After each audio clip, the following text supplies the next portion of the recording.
All right, today we welcome to the podcast Leslie Ross. Leslie received her master's in education from Georgia State University and her bachelor's of science in science, technology, and culture from the Georgia Institute of Technology. She is an active member of the Georgia Tech Academic Advisors Network and of NACADA, the global community for academic advising. Since 2011, Ms. Ross has been the undergraduate academic advisor for the School of Public Policy. She is responsible for the advising of all undergraduates, as well as those students enrolled in the 5-year BSMS Public Policy degree program. Additionally, she manages a mentorship program for policy students and teaches a first-year transition to college life course.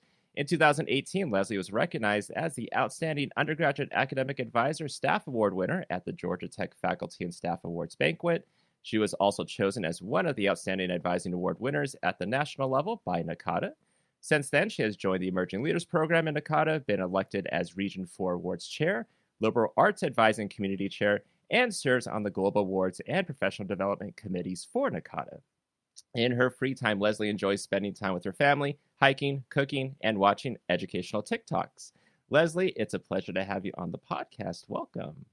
Thank you. So excited to be here. And we're excited to have the opportunity to chat to you. I mean, we heard from your bio that there will be lots for us to cover, but you know how we usually begin. We love to hear about your path into advising and how you ended up where you are now, Leslie.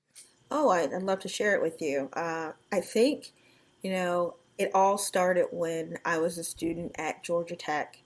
I loved my classes. I loved what I was learning. And the summer before my senior year, I was like, I need to figure out a way that I can stay at college forever. And I ended up working in the admissions office actually. And when I graduated, they hired me to be a recruiter and an admissions counselor. And I did that for about 6 or 7 years, and the traveling got old. And what I loved about college life was getting to know the students and building a relationship with them. But once they were admitted, I never saw them again. And unless they came by the admissions office as a tour guide or something, you just hope that for the best. So in about 2011, I had the opportunity to apply for an academic advising position in the liberal arts college in the School of Public Policy, and it was a really great fit. And what I was really hoping to do and what has happened is that I get to really build relationship with students and see them grow from scared, doe-eyed freshmen into being fully capable and competent global citizens. And it's really nice to see them progress. Yeah, absolutely. And it's nice kind of hearing from your background, also working at admissions, because I used to work in admissions. So, and that was literally the same reason why I wanted to leave admissions to go and become an academic advisor, because we're admitting these students, sometimes denying them, but once they're admitted, what happens to them? Do they succeed? Do they have any challenges? Is there anything we could have helped with? Do they end up graduating? So that whole story, that whole journey for them, we don't end up seeing. And so it was nice when I got to leave and go into academic advising, because I'm like, great, now we actually get to work with them throughout their time at the university. Yeah.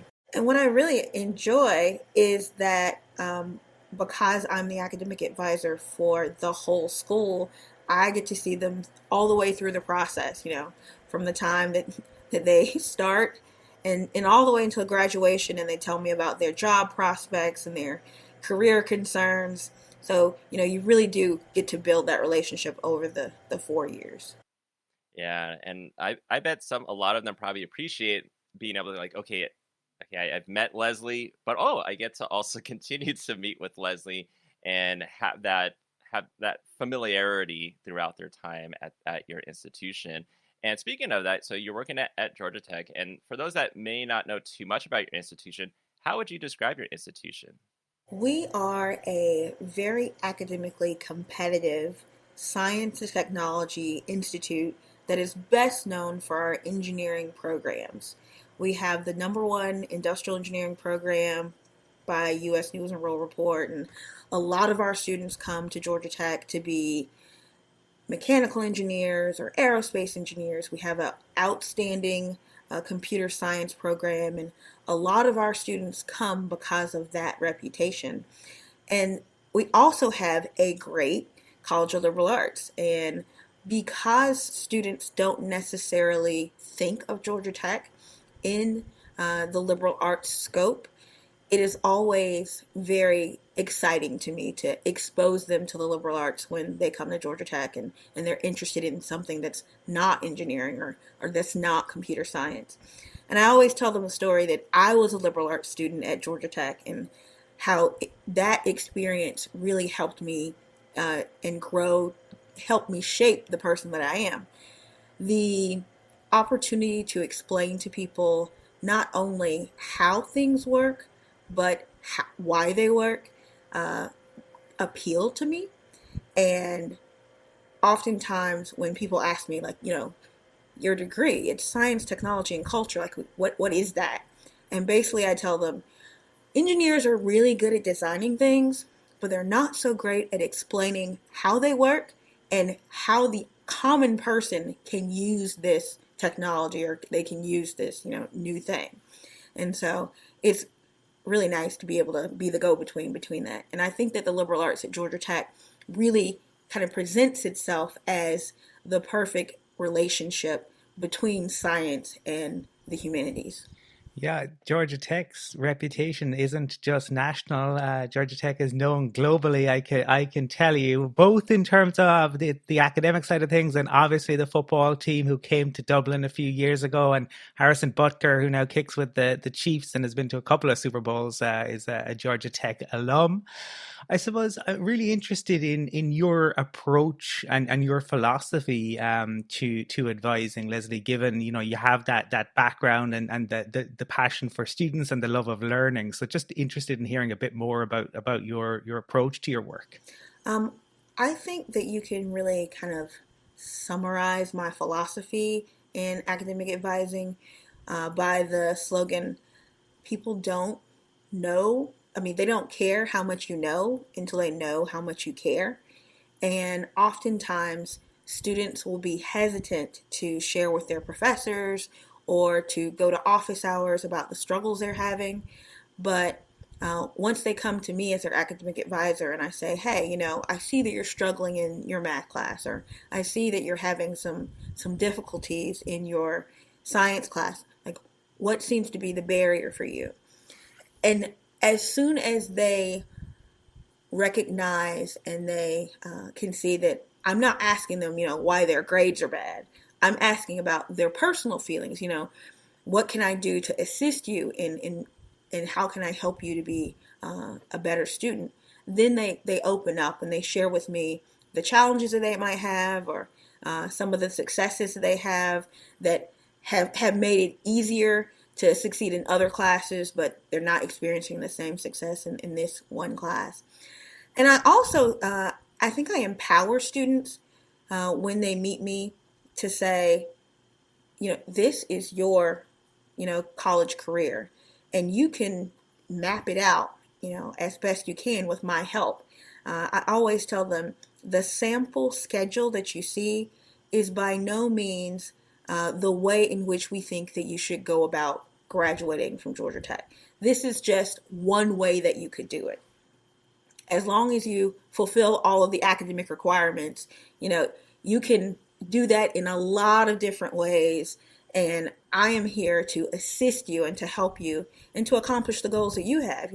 Perhaps you want to do 3 internships, or maybe you want to study abroad every other summer, or maybe you have goals and dreams and aspirations that don't necessarily fit perfectly into this 4-year plan. But I can help you.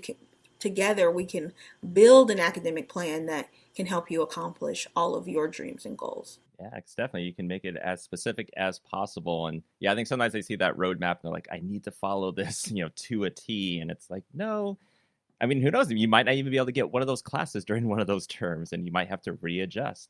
And maybe it's not a 4-year plan. Maybe it's 5 years. You never know. And so do you think, because you're talking about liberal arts and, talking about how when students might think of Georgia Tech, they think of more maybe the engineering side of it. Do you think there's any misconceptions people have about the liberal arts? I do think that there's a lot of misconceptions people have about the liberal arts. Oftentimes, the biggest misconception that I hear, mostly from parents, but oftentimes from students, is, well, if I major in the liberal arts, then I won't get a job. And I always combat that, and I'm like, I mean, why do you think that? And I think that the overwhelming answer is that there is no job that says hiring liberal arts major. And, I think that they think just too narrowly about, what job postings say, because oftentimes, being at a science and technology school, there are job postings, especially as internships, that will say, we're hiring a computer science student, we're hiring a mechanical engineering major, we're looking for a biomedical engineering major.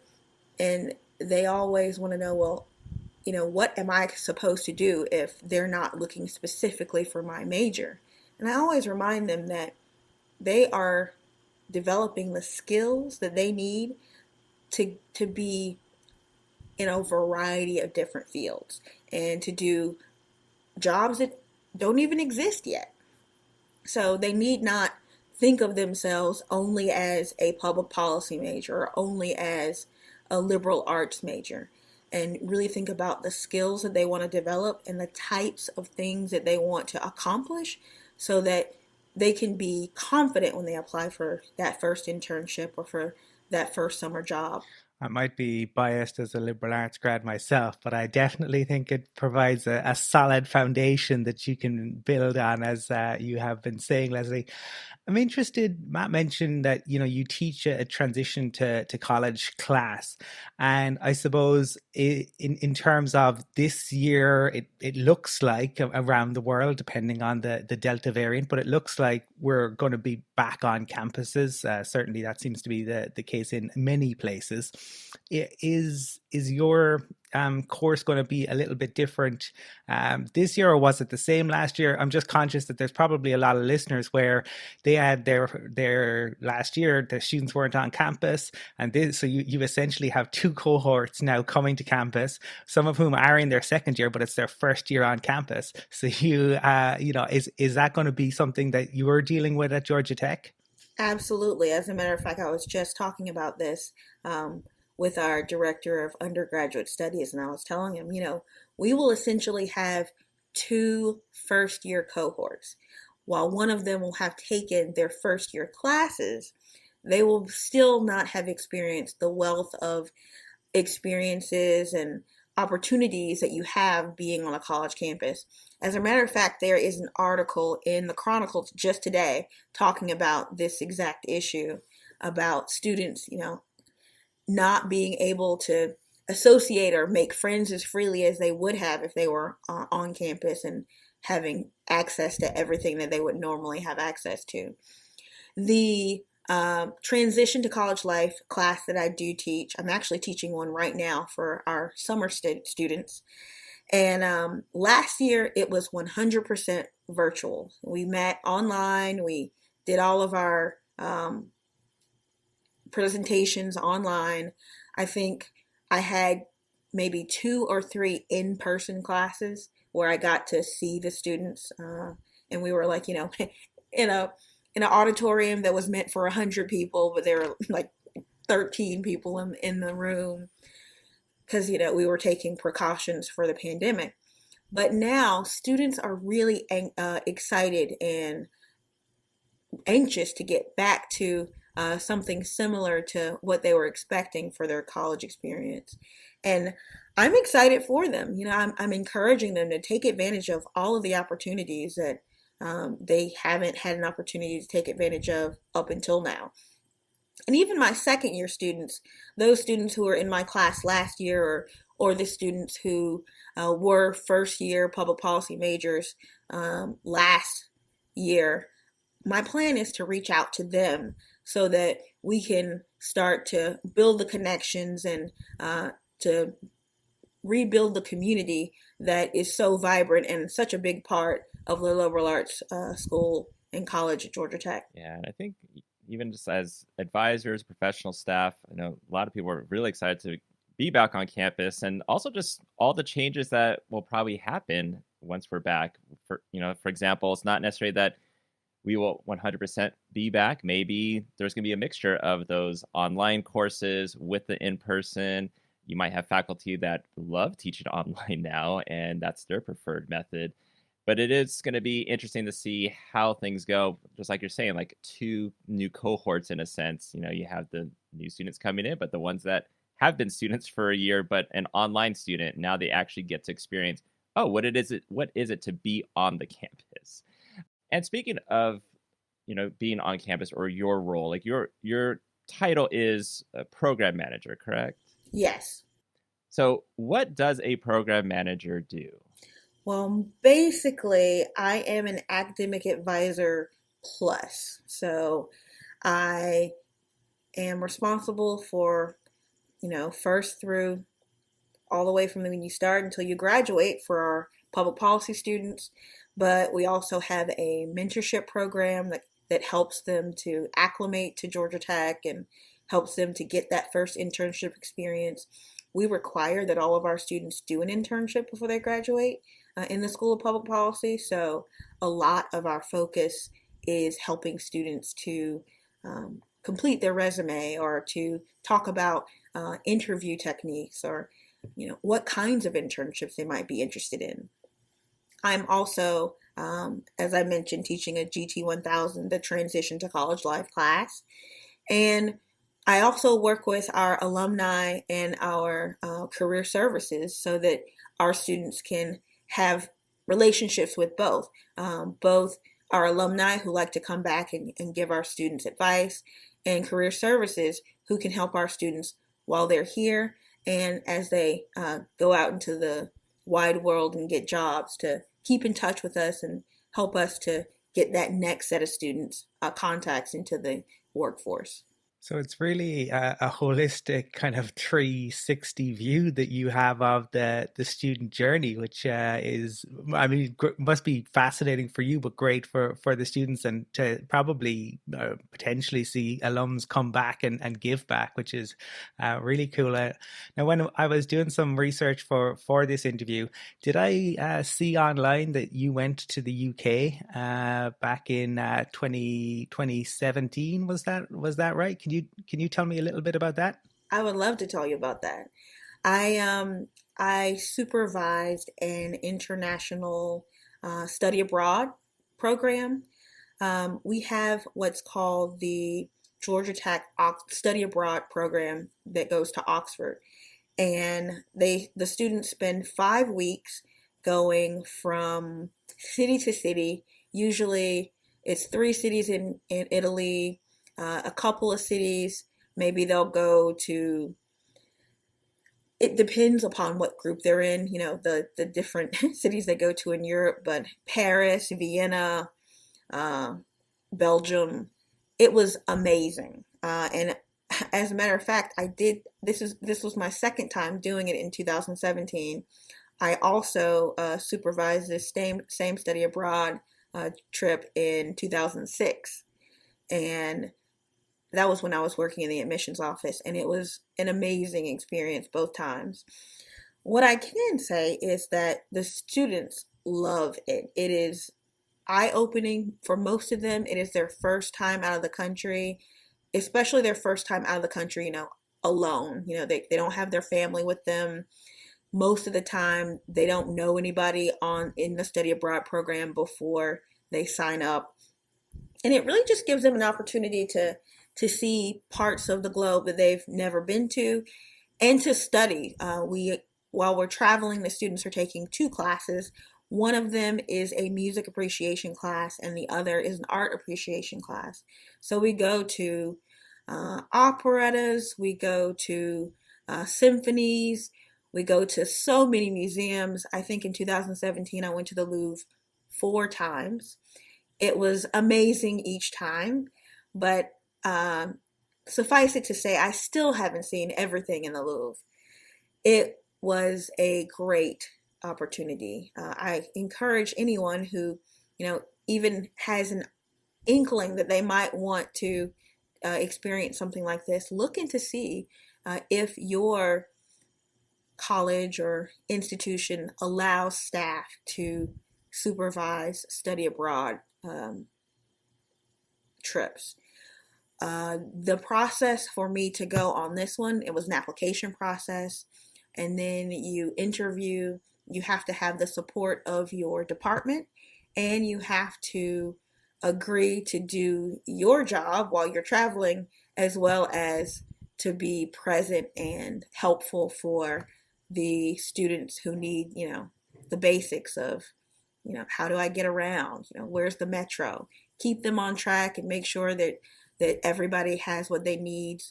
You travel with two professors, the music professor and the art history professor, and then we have a local guide who helps us get around from city to city and country to country. It was an absolutely amazing experience that I would do again in a heartbeat.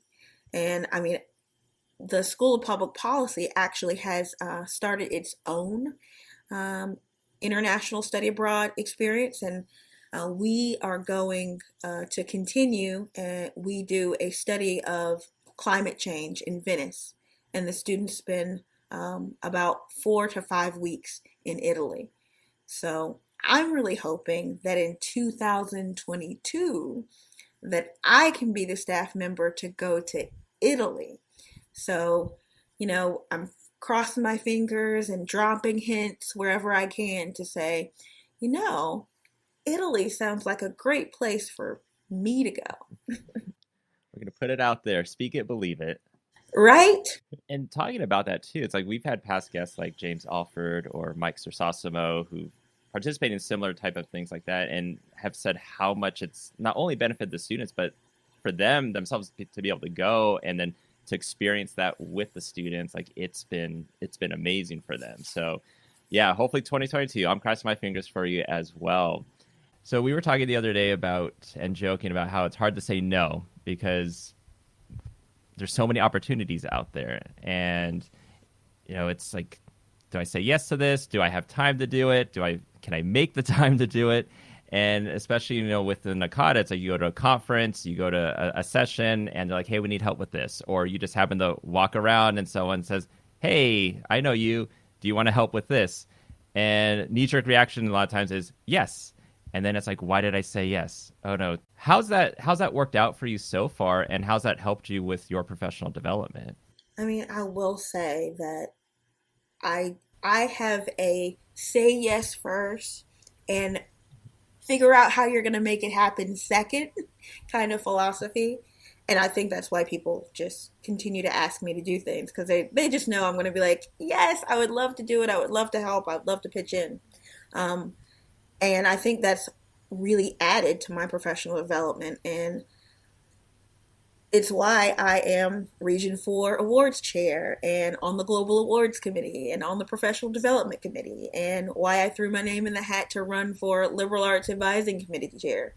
I mean, it really has opened up so many opportunities for me, and I have met so many different people and really kind of exposed me to things that I would have never been exposed to if I hadn't have said yes. So no regrets there. I mean, there are some times when you're reviewing awards, at 1 o'clock in the morning because you've waited to the last minute, or like me, when I am reviewing for conference proposals and you're like, well, I just want to say yes to all of these. Like, how do you decide? Can't they all present? I mean, just make the conference 5 days. So, it really kind of motivates me and encourages me and spurs me on to be excited about so many different opportunities and ways to get involved, not just in NACADA, but, to bring those things back to my campus and, to share with my network of advisors on Georgia Tech's campus. I was laughing when you were saying about like procrastinating, leaving things to the last minute, because very often I'll hear people say that about students, and I'm like, no, no, that's just people in general. That's all of us. I'm certainly guilty of that at times. It's the same. I go to conferences and people will say students are on their phones all the time. I'm like, look around. We're all on our phones all the time. Right. This isn't just a So are student, you. phenomenon. But one of the other things I know you're involved with, like you wear many hats in NACADA, is the Emerging Leaders Program. And maybe you could talk a little bit about that. Oh, well, Emerging Leaders holds a special place in my heart. I'm so sad that my cohort didn't get an opportunity to be together this past year in Puerto Rico. I mean, of all the conferences to be virtual, it had to be the one that I was most looking forward to going to. And Matt, I heard you tell me earlier that you were fitting us in between sessions for the international conference. I was supposed to be in Greece right now. I mean, this pandemic has taken away so many opportunities for travel for me. But the Emerging Leaders Program really and truly has given me so many opportunities to get involved with NACADA. I had the opportunity to meet so many people in different positions. I mean, to talk to the current president, the past presidents. Karen Oshambal is in our cohort as a mentor. I mean, it's just amazing. And then my mentor, Karen Lewis, she's amazing. She is just the most organized and thoughtful and sweet person. And she just thinks that, oh, I'm just not doing enough. I'm like, you're doing way more than anyone could possibly do. I really appreciate, any time you can give me. And just the camaraderie that you feel with different emerging leader cohorts and having the opportunity to meet all of these superstars who have been involved with the Emerging Leaders Program is just really special. And anytime you tell someone, oh, I did the Emerging Leaders Program, their eyes instantly light up, and they tell you about their experience. And I would encourage anyone who's on the fence or just thinking about getting more involved with NACADA to apply for the ELP, because it is truly life changing. Yeah, and I know you mentioned Puerto Rico, and it's like, oh my goodness, that would have been such an amazing conference in general, but then also to have the Emerging Leaders cohort to be able to be there and have your meeting there would have been totally awesome.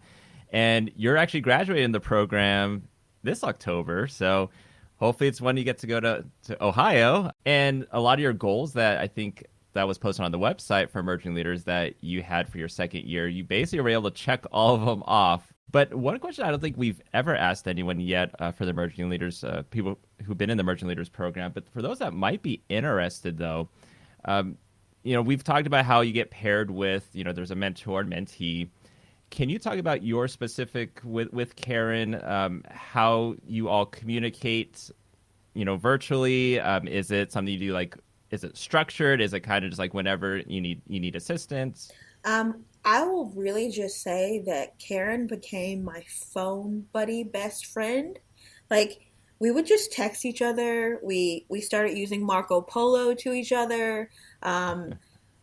She really became kind of like a NACADA big sister. And whenever I was having challenges at work or just needed to call somebody and vent, she was always right there. Also, I think one of the great things that ELP, the Emerging Leaders Program, does is that they encourage you to have a conversation about what you need from your mentor. And, your mentor can tell you, what they can provide. And me and Karen got lunch together immediately after we were paired. And I was telling her, here's what's going on in my personal life. Here's what's going on in my, work life. And these are the things I'm balancing. And I'm just trying to figure it all out. And she was like, oh, I totally understand. And she sent me some podcasts to listen to. And she was just always so supportive of me personally. And I think, that's probably what makes her a really good academic advisor, is that, she cares. And that came through. through when we talked, and even now when I text her and I'm like, hey, can you chat? And she's like, no, but I'll call you, after work, and she always follows up. And so I really do think, and I told her this, I was like, even though our official relationship will be over in October, you're stuck with me for life. So I just, just want you to know, once my mentor, always my mentor. And one of the cool things that we were able to do is that she came to my regional conference uh, right before the pandemic actually hit. We were the only region that was able, I think, to have our conference in Tampa, and we had the best time. It was just so great to have her here in my region, and she could introduce me to the people she knew. And then she brought some people from Region 2 down with her. And I mean, we really just had an opportunity to get to know one another better. And, she got a chance to introduce me to people that she knew throughout NACADA. It was an awesome experience. And I can't wait to go to Region 2 in person. I did go to Region 2, their virtual conference this past year, but not quite the same. So I told her, I was like, I'm still going to keep up my end of the bargain, and I'm going to come to Region 2 so we can make it happen. And I'm looking forward to that. And yes, my plan is to be in Cincinnati in person. I've already gotten some proposals accepted. And of course, since I'm chair of the liberal arts advising community, then of course I'll have to be there for that and for some training. So I am looking forward to it. Even though it's not quite Puerto Rico, it will be nice to be together with all of you wonderful advisors. Lots to look forward to in the second half of 2021 and into 2022. Now, Leslie, you are a multiple award winner, both at institutional and I guess at national or global level for NACADA. Just interested, I suppose, for listeners who, are hearing this and kind of thinking, I'd love to be in that position, have my work recognized. What was that experience like? I mean, can you talk a little bit about that? I absolutely can. It was an amazing experience. I enjoyed it immensely. One of the things that I did to prepare for applying for the national award was I wrote my advising philosophy. And then after I, got my philosophy on paper, I was really actively involved in the academic advising network on Georgia Tech's campus. And we actually held a conference for all of Georgia Tech's academic advisors so that they could work on their personal and professional advising philosophies. We had Charlie Nutt come down and talk to us about that, and he really kind of did a workshop with us. And I think that anyone who is interested in being recognized, either whether it's on their campus or wants to apply for the global award, they should start there. They should start with, what is my advising philosophy? Do I have it written down on paper? Because putting those thoughts into writing was one of the best things that I have ever done, but it was also challenging.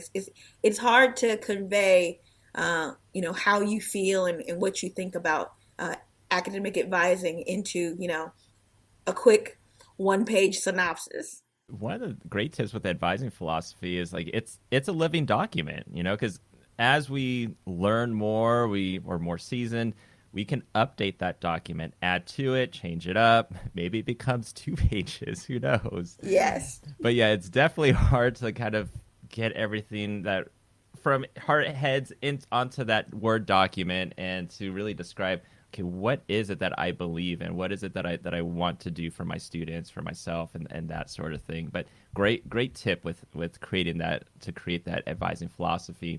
Now, as Colin talked about, like, you're doing a lot. So, you're going to be incoming Region 4 Award Chair, incoming Liberal Arts Advising Community Chair. I mean, I'm sure you're thinking about it now. Like, are there any goals or things that you and your committee want to accomplish once you start? There are. As a matter of fact, I was talking to Dana Hebriard, who is the incoming chair for the career advising community.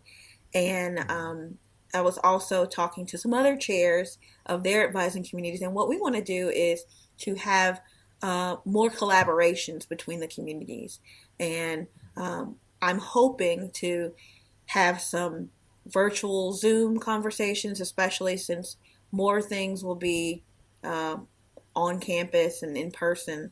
I still want to continue being connected to NACADA virtually, and for people who can't go to conferences in person, to have the opportunity for them to connect to their advising communities every other month or so and just explore a new topic. So, my plan, and I'm working with our current chair of the liberal arts advising community, Ashley Glenn, and we're plotting what we're going to do for the next year or so, trying to get some dates and some titles on the calendar so that we really can continue the community and the growth that we've had over the past year into 2022.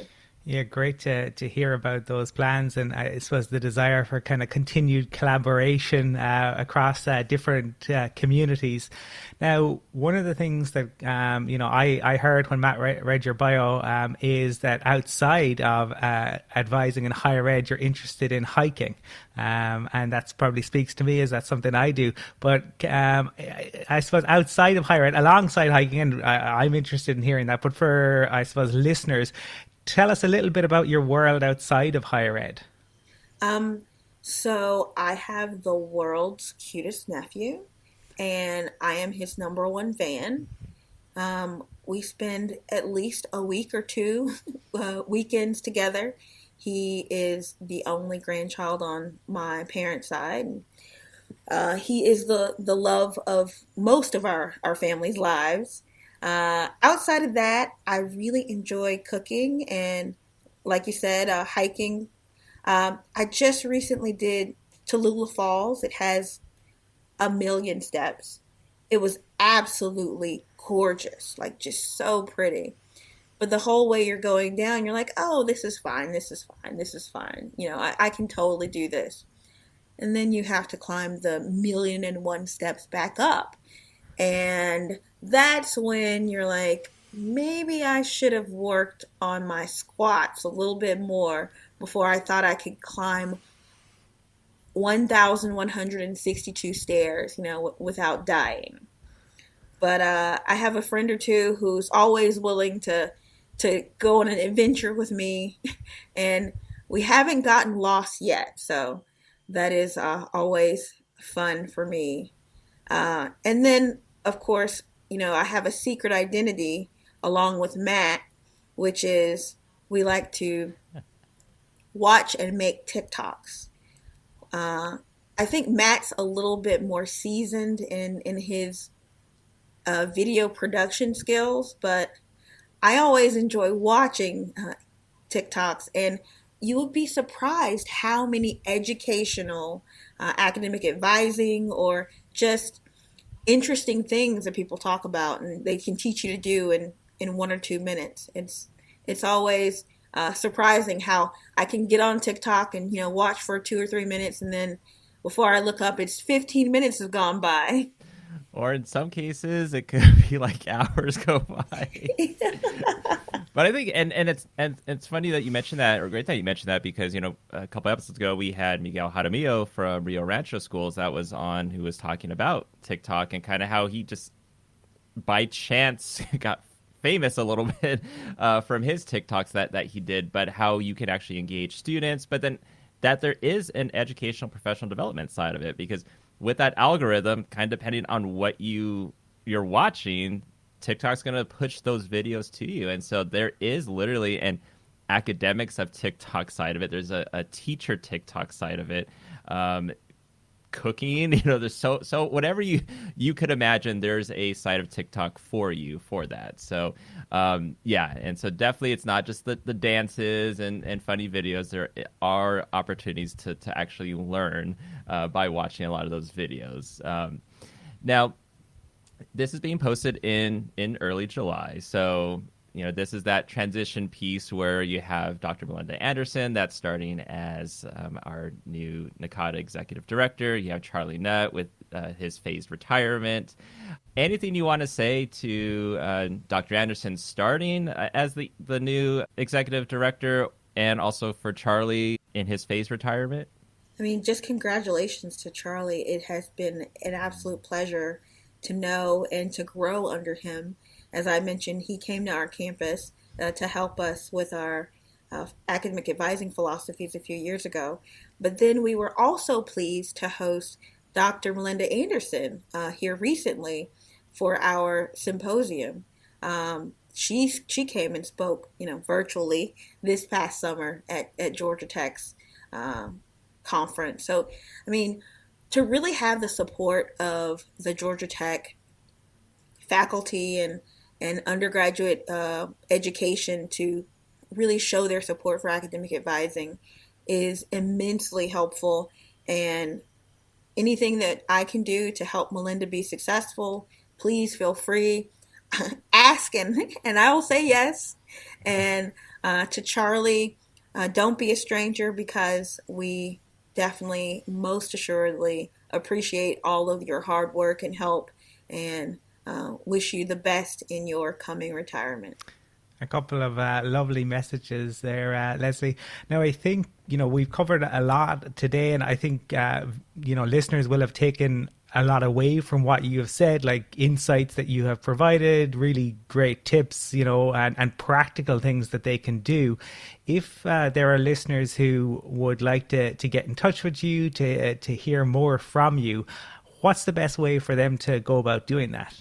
Well, they can always just email me, which is, probably the best way, at lross@gotech.edu. They can also look me up on Facebook. I also maintain the School of Public Policy's Facebook and Instagram, so I'm pretty popular on social media platforms.